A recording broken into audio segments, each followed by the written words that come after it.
Howdy.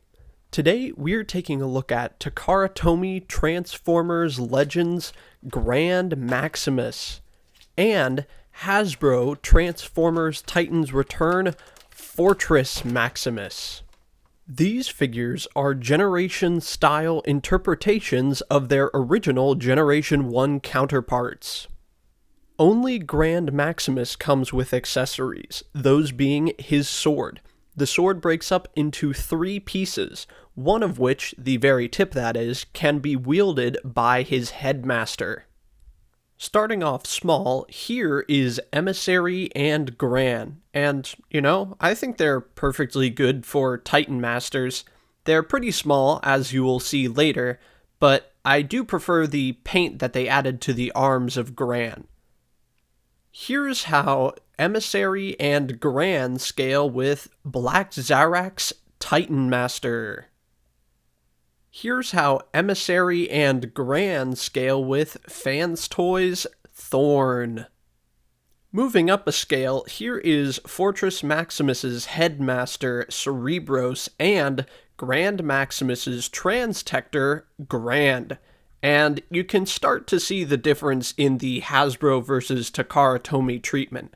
Sure, these two are technically 2 different characters, but it is much more noticeable the application of paint on the Takara figure than the Hasbro figure. Now, given that, I still think both of these figures look very unique. I think the color schemes used for them help to differentiate them, and especially the head sculpts on the Titan Masters.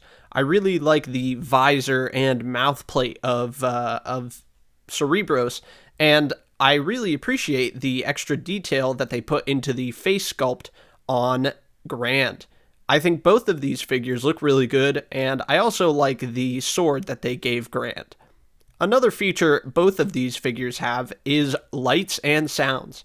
However, in the interest of keeping this video shorter, I would omit these sounds. If you would like to see them, please let me know and I can make a separate video featuring both of these figures' lights and sounds. Here's how Cerebros and Grand scale with Deluxe Class Deep Cover, Voyager Class Sweep, and Leader Class Grimlock. Here's how Cerebros and Grand scale with Black Zarak's Headmaster. Here's how Cerebros and Grand scale with Fans Toys Hannibal.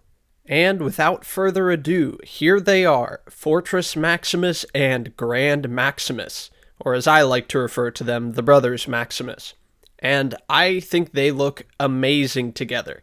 Now, naturally, they're a little too big to be spinning around on my turntable, so forgive the lack of motion. And you can see some of the very obvious differences between them. There are a lot of stickers that are used on both figures, more on Fortress Maximus than Grand Maximus, but the places in which they're applied differ slightly.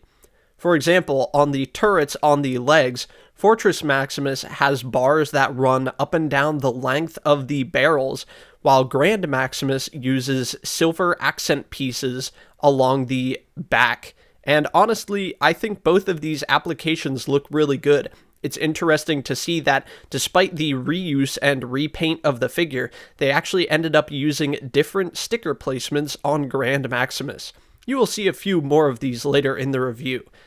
Another note, unless you're a dedicated collector, I do not recommend going for Grand Maximus. This figure will cost you a pretty penny, so you better be prepared to shell out for it if you're looking for this figure. On TF Wiki, under Black Zarak, it notes, what's that? It stings you didn't get Grand Maximus? Yeah, well, it stings if you get Grand Maximus. Here's how Titans Fortress Maximus and Grand Maximus scale with Deluxe Class Deep Cover, Voyager Class Sweep, and Leader Class Grimlock. Here's how Fortress Maximus and Grand Maximus scale with their half-mold mate SDCC Metroplex. Here's how Fortress Maximus and Grand Maximus scale with Legacy Generation Selects Black Zarak. In his vehicle mode, Grand Maximus and Fortress Maximus turn into a battleship. And Yeah, it's just them laying on their back with a little bit of transformation, but I don't think it looks too bad. And I'm using Grand Maximus here to articulate the point about different paint applications.